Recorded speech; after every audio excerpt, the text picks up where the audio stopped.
What is up, Pitt fans? Thank you so much for tuning in to Inside the Panthers on YouTube. My name is Steven Thompson, here with my main man, Jack Markowski. Our intern over here at Inside the Panthers has been providing some great content for you guys throughout football and basketball season. I'm here at the Pete. We just watched the Pitt Panthers knock off Wake Forest 77-72 behind a dominant second half. They've won 3 of 4 in ACC play. They pick up their first home win in ACC play. Jack, I just want your initial reaction. Did you think the Panthers even had a chance? They were down 12, I think, after the first possession of the second half. Did you think they even had a chance at that point? Normally, I would say no, but after seeing what they did against Miami, I think, that sort of confidence was instilled. The two games were very reminiscent of one another. You saw Pitt turn their shooting numbers around, their shooting splits around. The defense picked it up. They played with that edge and fight that Jeff Capel has talked about so much all year. So it's just a very encouraging outing. They've shown that they can come back really against any team within reason. So that's a quality that's, I think, going to come up big as the season continues to go on. And definitely very encouraging.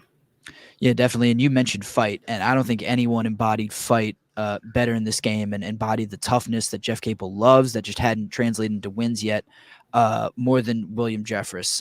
So he checks in after playing, I believe, just 2 minutes in the first half. He plays 10 minutes in the second half, and his stat line looks real pedestrian. Only scored 2 points on 1 field goal, 2 rebounds, a foul, a turnover, and 1 steal. But man, like his play was so much better than that box score would indicate. He was tremendous. They switch him onto Efton Reed, who was just dominating the Panthers in the paint. He was scoring almost at will. Even, I thought Federico had a halfway decent game, and I thought he was playing some decent defense on Reed, but Reed was just going right over the top of him. And all of a sudden, Jeff Capel puts Will Jefferson, and Jeffress, who had played 7 combined minutes over the past 3 games, he stays ready, and he delivers some game-changing defensive plays. He's fronting Efton Reed. He's boxing him out all the way, like out beyond the 3-point line at some points to get defensive rebounds. He was incredible. Can I get your impressions of William Jefferson, just how he turned this game around? Yeah, I mean, like you said, he was a complete game changer down low. Reed didn't score after the 9:25 mark, which, considering how much he dominated the first 30 minutes or so, is pretty insane, especially when you consider that Jeffers didn't get a ton of run to begin the game. Federico wasn't necessarily getting the job done to a certain extent. So, Jeffers was that spark plug off the bench that Pitt really has needed, especially in the front court all year. He neutralized Reed. He was part of the reason why he was in foul trouble down the stretch. And like you said, he hasn't played much recently, especially over the last 3 games. So him stepping in, making a huge difference, bringing that energy, being invaluable in terms of his defense. Really all you can say is that he turned the game around for Pitt. I don't think it's a coincidence that they went on that run pretty much as soon as he checked into the game and started playing more. He should see more minutes moving forward, you would think now, because he brings that dynamic in terms of defense and physicality that I'm not sure anybody else on the roster really possesses. So I think he's a potential solution for Pitt's front court, their defensive interior, and you can't say enough about the impact that he had tonight. Yeah, you bring up a good point. I mean, Jeff Capel was asked, hey, is this something sustainable? Can Will Jeffers play the 5 a little bit more? Or could you see William Jeffers playing the 5 a little bit more? And Capel was pretty point blank, said, I could just see him playing more in general, just period. Defense hasn't exactly been Pitt's biggest problem. Over this during ACC play when they've struggled, it's been the shooting, which, Will Jeffers, for as good as he was tonight, usually doesn't provide. But tonight, when it was defensive struggles giving them issues, he was excellent. He was, like you said, the game changer. He really flustered Efton Reed. And as much as Efton Reed doesn't want to admit it, you could see the frustration on his face. You could see how difficult it was for him to get the ball and to score with Jeffress on him, because he was just harassing him. He wasn't afraid to match him physically, and Will Jeffress is just a strong guy. That was another thing Jeff Capel mentioned, is that 2 years ago, the last time Will Jeffress was on the floor for the Panthers, he wasn't physically ready to take on a challenge like this. He was a good defender, but this guy who entered college young and just was still kind of developing his body. And you look at him now, and he is almost a completely different guy physically. And he is big enough and strong enough, even at only about 220, 225 pounds, to man up, big ACC centers like Efton Reed, who's not small at all. He's, I believe, every bit of 7 foot and 237. And Jeffress, I think, played with good technique too. Not only was he tough, but he was fighting around Reed's arms to get deflections, to deny him the ball. It was a really top to bottom effort for him defensively, and like you said, changed the game. Because I also thought, and we'll transition right into our kind of next topic, how the Panthers, off of Jeffress's defense and off of his spark, were able to turn this game around. I thought the defense created offense for Pitt. Steve Forbes mentioned it. Wake Forest's head coach in his post-game press conference, that the Panthers, they flipped the points in the paint kind of on its head. They didn't quite close the gap because Wake was just dominating it so much, but they were able to close the gap to kind of a manageable margin because they were getting so many opportunities in transition. They were turning steals and deflections and rebounds into offense, into easy looks at the basket on the other end. I really felt like it was their defense that keyed that second half run. I believe it was 18-6 right around the middle of the second half that turned the game on its head, that flipped, I think it was a 6-point or a 2-point deficit into a 10-point advantage. The Panthers come all the way back from down 12 in that half to make it double digits at one point. Just what do you think, kind of keyed that run? Like, how do you think the Panthers were really able to play off of Jeffress and get back into this game? I think for me, it all came down to their defense on the perimeter. And I said this earlier, but it really was reminiscent of the Miami game.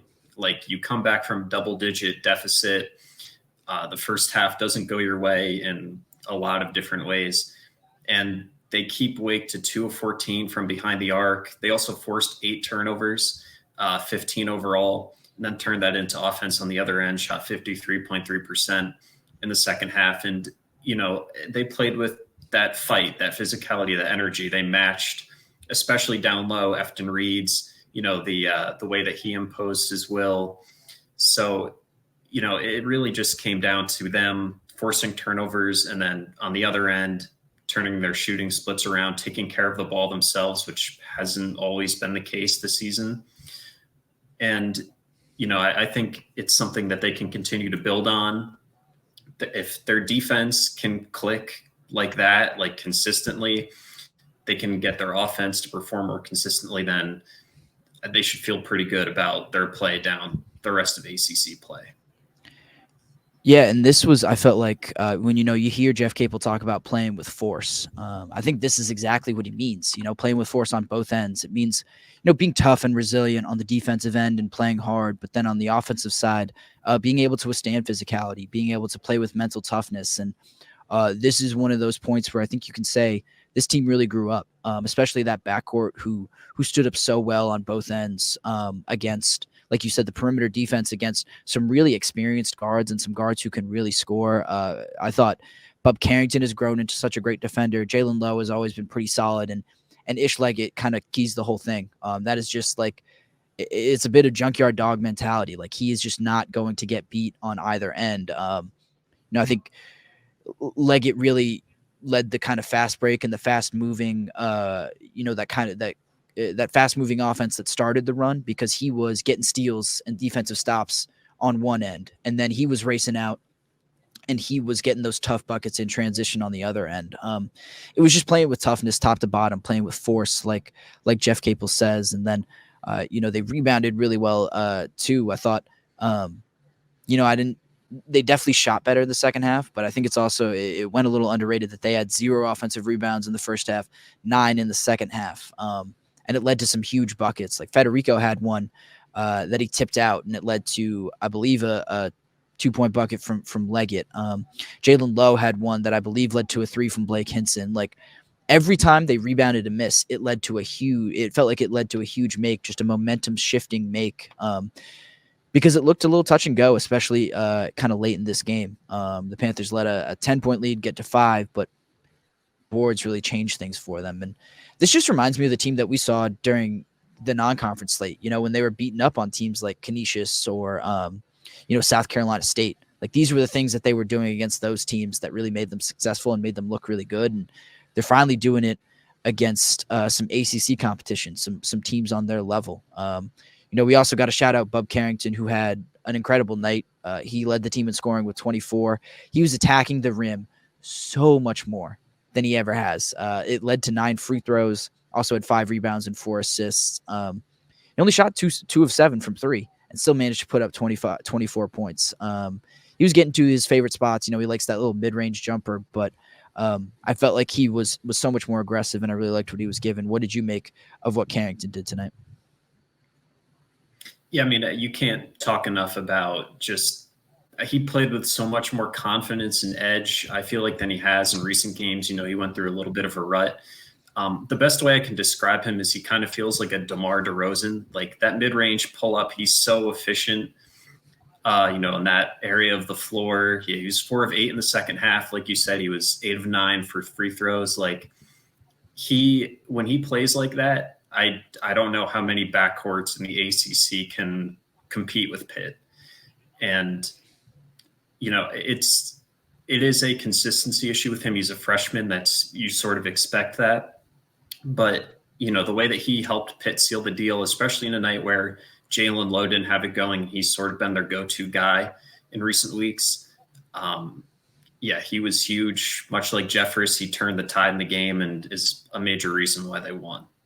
Yeah, you make a good point about, not Jalen Lowe's best night. He had been real hot, but only 1 of 8 from the field and 6 points. But Leggett and Carrington more than picked up the slack for him.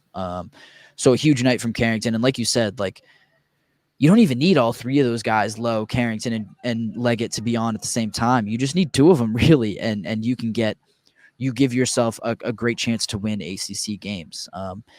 Speaking of winning ACC games, like I said, the Panthers have won 3 of their last 4 in ACC play. They got their first home win of ACC play here tonight. How much of this do you think is sustainable, and how much do you think momentum is real, and do you think the Panthers can carry this into the second half of the season, which, the schedule gets much easier, like Duke's no longer on the schedule. They only have 1 more game against Clemson.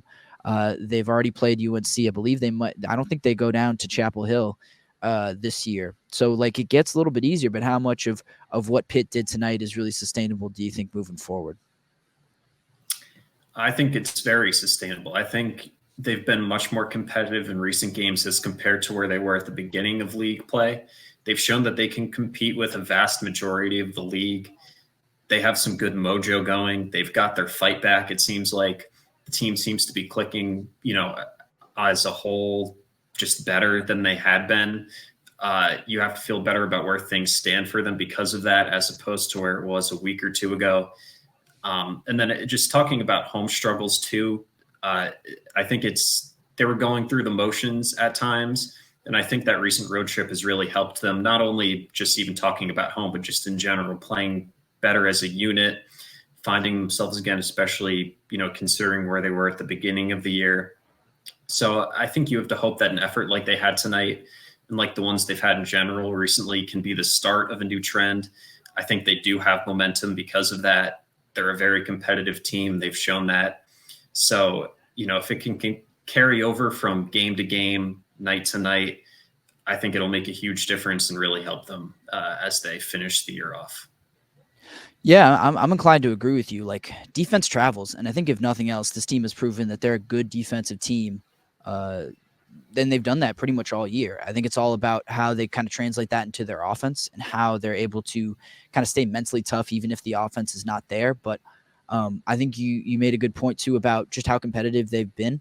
Like, I think they've fought all the way through each of their ACC games. I think they've played hard, but that fight that Jeff Capel talks about just hasn't always translated into wins. And sometimes it's attached to how many shots you make. Sometimes it's not. But I don't want to underrate what confidence does for this team, And I think winning in this building, a place that has kind of been a house of horrors for them throughout ACC play, I think is huge for them. And I think that's really it could be the thing that kickstarts them down the road. We have to see. They've got a couple of difficult games coming up. They've got to play North Carolina State on the road. They got to play Virginia on the road in the next couple of weeks. So some tough tests coming up for them. We'll see how they if they can keep those road. I don't even know whatever the opposite of road woes is, but their hot streak on the road, like they built kind of over the past couple weeks, if they can put that together and carry it over. But I mean, looking at what they did tonight, Wake Forest is a really good team, and they were able to almost completely shut down one of the better offenses in the country for a half, not just the ACC. So I think their defense is really going to travel, and it's just all about whether or not they're able to get enough shot making from a guy like Blake Hinson, a Bub Carrington, a Nish Leggett, and a Jalen Lowe. I mean, pretty much how, 3 of those guys shoot on a given night. I mean, how all of those guys shoot, but you really only need 3 of those guys to be on any given night, I think, for Pitt to really have a chance at winning a game. And, just having Jalen Lowe has just unlocked so much for them. It's made them a little deeper, even as their bench shrinks a little bit. And as Jeff Capel tightens up the rotations, Jalen Lowe has just added some scoring depth there as he's kind of emerged that really makes them pretty dangerous. So I agree. I think this is sustainable. We'll see how much that's actually true. But, this was a huge win for the Panthers, a huge step forward, a huge sign of growth. And an exciting win at the Pete to get a win back at home for the first time in what feels like forever. First win over a Power 5 opponent, too, at the Peterson Event Center. It seems like this team is growing up right before our eyes. With that, we're going to head out of here. Thank you all so much for tuning in to another Inside Pitt post-game report. Make sure to find all of our work at InsideThePanthers.com and like this video and subscribe to us on YouTube. It's youtube.com/@InsideThePanthers. We'll be back later this week with some more content, and you can follow all the reporting as the Pitt Panthers try to keep this hot streak in ACC play going. Appreciate you all tuning in, like I said, and we will see you all next time.